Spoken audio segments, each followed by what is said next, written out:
The massive orbital shipyard hung silent against the backdrop of Earth's curved horizon, a testament to humanity's growing ambition in the galactic arena. Captain Lina Rodriguez stood motionless, her dark eyes scanning the enormous hangar that housed what the Galactic Confederation had unceremoniously dumped at humanity's doorstep. The ship before her looked like a nightmare assembled from discarded machine parts. Its hull bore the scars of countless forgotten journeys, a patchwork of mismatched metal plates and rusted connections that seemed more suited to a salvage yard than a spacefaring vessel. Chief Engineer Darian Novak circled the massive structure, his tactical tablet scanning every centimeter with a precision that bordered on obsession. "They're testing us," Darian muttered, his fingers dancing across the tablet's surface. "This isn't a gift. It's a challenge." Lina understood precisely what he meant. The Galactic Confederation had a reputation for subtle diplomatic games, and this ship was their latest move. To the casual observer, it looked like a piece of cosmic garbage, a derelict vessel meant to embarrass humanity's rapidly developing space program. Ambassador Krelax, a serpentine diplomat from the Nexus Confederation, glided into the hangar. His translucent skin shimmered under the artificial lights, a stark contrast to the dull metallic surface of the abandoned ship. "I trust the vessel meets your expectations," Krelax said, his universal translator rendering his clicks and whistles into smooth, almost condescending human speech. Lena's response was measured. "We appreciate the Confederation's generosity." Darian moved closer, his technical assessment cutting through the diplomatic veneer. "The power systems are barely functional. Navigation computers stripped. Life support at minimum capacity." He looked up, a glint of challenge in his eyes. "Looks like we got our work cut out for us." The ambassador's form seemed to ripple with barely concealed amusement. Humanity was still the newcomer in the galactic community, and this ship was a not-so-subtle reminder of their perceived limitations. What the Confederation didn't understand was the fundamental nature of human innovation. Where others saw a hopeless wreck, Lina and Darian saw potential. "We'll need a complete systems analysis," Lina said, her voice calm but filled with determination. "Every component, every system. We're going to understand this ship inside and out." The next 12 hours became a hurricane of activity. Engineering teams swarmed over the vessel like digital ants, their scanners and diagnostic tools probing every hidden corner. Darian's team worked with a precision that would have impressed even the most skeptical alien observers. "Look at this," Darian called out, pointing to a complex power junction. "These control systems, they're intentionally overcomplicated. The Confederation designs with such intricate redundancies that they've actually created weakness." Lina watched as her chief engineer began mapping out alternative configurations. Where the original designers had created complexity, Darian was drafting simplicity.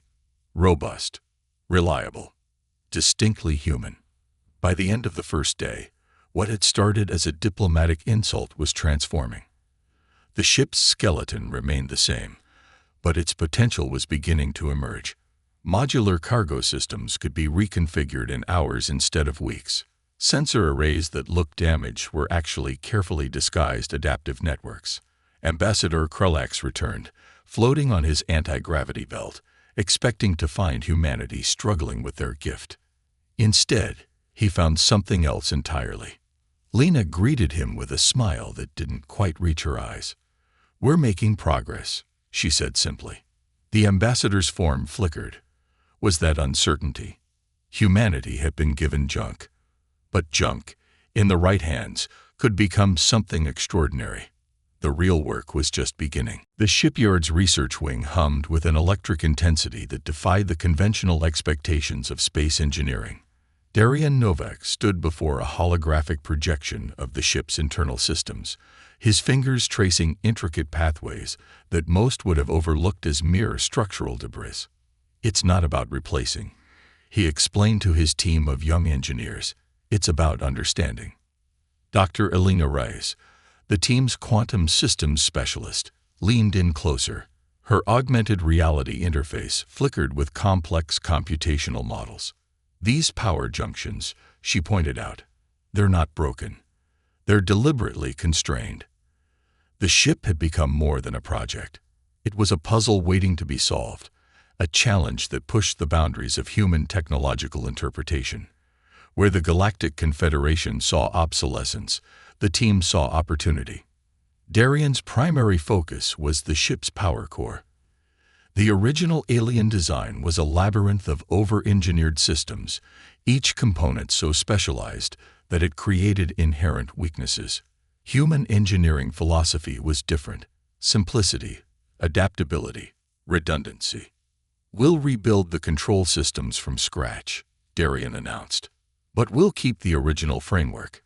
It's like restoring an ancient machine, not replacing it entirely." The team worked in shifts, their enthusiasm never wavering. They discovered that the ship's supposedly damaged cargo bays were actually modular spaces with incredible potential. Reinforced walls could be quickly reconfigured. Hidden storage compartments revealed themselves like secrets waiting to be understood. Captain Lena Rodriguez oversaw the project with a strategic eye. Each modification was documented, each change meticulously analyzed. They weren't just repairing a ship, they were reimagining the very concept of space exploration. "The Confederation wants us to fail," Lena told Darian during a late-night strategy session. "They've given us this ship expecting we'll struggle, that we'll prove ourselves technologically inferior." Darian's smile was wolfish. "Then we'll give them a show they'll never forget." The breakthrough came unexpectedly. Dr. Rice discovered that the ship's sensor arrays, which appeared damaged, were actually advanced adaptive networks. By applying human-developed quantum calibration techniques, they could create a sensor system that was exponentially more powerful than anything in the current galactic inventory. Weeks passed. The ship transformed. What once looked like a collection of mismatched metal became a vessel of precise engineering. Point defense systems were integrated into what appeared to be simple cargo loading mechanisms. Electromagnetic rail gun mounts were disguised as standard structural supports. "Camouflage isn't just visual," Darian explained. "It's about creating something so unassuming that nobody looks twice." The team's most significant innovation was the gravity wave projectors. Integrated into the ship's seemingly damaged hull, these devices could create localized gravitational distortions, a technology so unique that it didn't exist in any known galactic database. As the modifications progressed, a sense of anticipation grew. They were building more than a ship. They were crafting a statement about human potential. The diplomatic pressure mounted like a gathering storm. Representatives from the Galactic Confederation made frequent visits, their translucent forms gliding through the shipyard with an air of condescending curiosity. Ambassador Krelax became a regular presence, his visits increasingly tense. "Your progress is unconventional," he would say, his universal translator rendering his alien clicks into carefully measured human speech. Lena understood the game perfectly. Each visit was a probe, an attempt to gather intelligence, to understand what humanity was doing with the discarded vessel.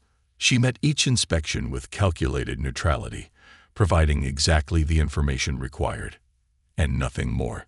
The ship's exterior remained deliberately rough. Dents and patches told a story of decay, carefully maintained to reinforce the illusion of a struggling repair project. But beneath that exterior, a technological marvel was taking shape. Dr. Elena Rice focused on the ship's computational systems. The original alien technology had been a complex web of interdependent systems, beautiful in its complexity, but ultimately fragile. Human design philosophy was different, robust, adaptable. "We're creating redundancy without complexity," she explained during a team briefing. "Each system has multiple backup methods, but they're elegantly simple." The power core became their masterpiece, where the original design required 7 different computer systems to manage power flow. The human team reduced it to a single, robust control system. Less could go wrong, and if something did fail, it could be fixed quickly. Behind the scenes, political tensions simmered. Earth's rapid technological development made many galactic powers uncomfortable. This ship was more than a vessel. It was a statement of human potential. Darian's team worked on the defensive systems with a combination of creativity and precision. Mining lasers were repurposed into point defense weapons. Electromagnetic railguns were hidden within what appeared to be standard cargo loading equipment. "They won't be looking for kinetic weapons," Darian told Lena. "Everyone's focused on energy shields. A simple piece of metal moving at relativistic speeds. That's something they won't expect." The ship's gravity wave projectors were perhaps their most audacious innovation. Integrated into the hull's seemingly random patches, these devices could create localized gravitational distortions that would completely disrupt enemy navigation and faster-than-light travel. As the final modifications neared completion, a sense of anticipation grew.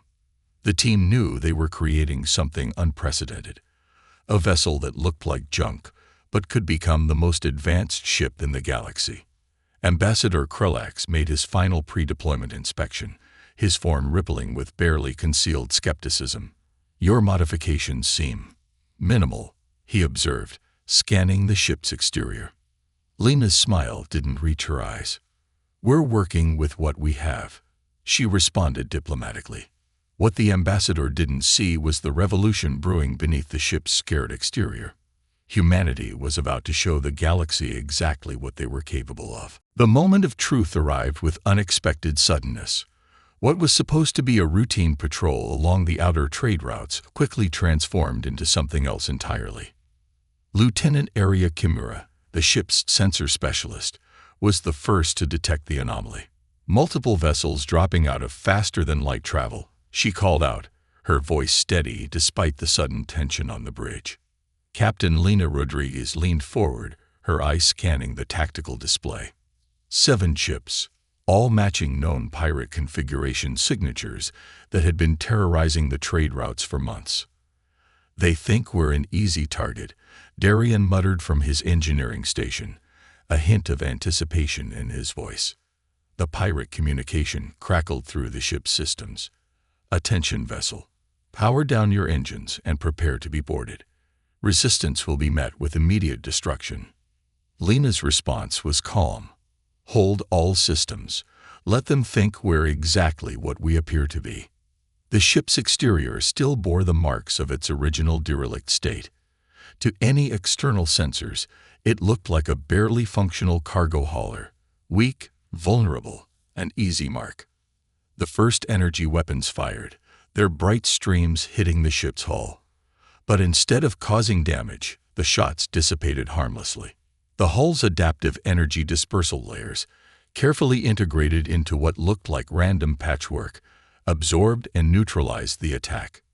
"Point defense systems online," Darian called out. "Cargo bay modification sequence ready." The pirate vessels moved closer, confident in their impending victory. Their boarding shuttles detached, moving toward what they believed were vulnerable airlocks. "Now," Lena commanded. The ship transformed. Cargo bay doors that appeared damaged snapped open, revealing rows of precisely calibrated point defense lasers. The modified mining beams lashed out with surgical precision, cutting through the boarding shuttles like they were made of paper. Simultaneously, the hidden railguns activated. There was no dramatic energy discharge, no visible beam of light, just the silent launch of metallic projectiles accelerated to terrifying speeds. The first pirate ship's shields flared brilliantly, then failed. The kinetic rounds punched through their engine section with devastating efficiency. "Direct hit," Lieutenant Kimura reported. "Their power grid is collapsing." The remaining pirate vessels tried to regroup, attempting to power up their faster-than-light drives. But the ship's gravity wave projectors, those seemingly random patches on the hull, created localized gravitational distortions that completely disrupted their escape. Lena's voice was calm as she broadcast to the disabled ships. "This is Captain Rodriguez. Your vessels are disabled. Prepare to be boarded." The battle had lasted less than 10 minutes. The aftermath was predictable, yet unprecedented. Galactic Confederation inspection teams swarmed the ship, their sophisticated scanners working overtime to uncover the secrets behind the impossible victory. Ambassador Krulax arrived personally, his translucent form vibrating with barely contained frustration. 7 pirate vessels, he repeated, his universal translator rendering his words with a mix of disbelief and accusation. Captured by what was supposed to be a decommissioned cargo hauler. Captain Lina Rodriguez stood calm, a master of diplomatic subtlety. "We simply did our duty," she responded, her smile revealing nothing. The inspection teams found nothing they could definitively challenge. Every modification was documented. Every system traced back to human technology or salvaged components. They had followed every regulation to the letter. It wasn't their fault if those regulations hadn't anticipated their level of innovation. Dr. Elena Reyes walked the inspectors through the engine room, her explanations technical yet deliberately obtuse. "Our radiation shielding is quite basic," she would say, knowing full well that basic in human terms was revolutionary by galactic standards. Darian watched from the side, his technical tablet recording every moment of the inspection. The real victory wasn't in the battle. It was in this moment, proving that humanity's strength wasn't in advanced alien technology, but in the ability to see potential where others saw only limitation. As the final reports were compiled, a new narrative began to take shape. The ship, now christened the Phoenix, wasn't just a vessel. It was a statement, a declaration that humanity would not be constrained by the expectations of others. The Galactic Confederation had intended to send a message of limitation. Instead, they had unleashed something far more dangerous: human potential. In the captain's ready room, a holographic star chart displayed their patrol route. Lina understood the larger game now. This wasn't just about a single ship or a single battle. It was about challenging the established order, about proving that true innovation comes from those willing to look beyond conventional wisdom. "They gave us junk," Darian said, joining her, "and we transformed it into something they never saw coming." Lina nodded. The Phoenix represented more than a technological achievement. It was a promise that humanity's journey was just beginning, and no one would define their limitations but themselves. The stars outside seemed to shimmer with possibility, a universe of potential waiting to be explored.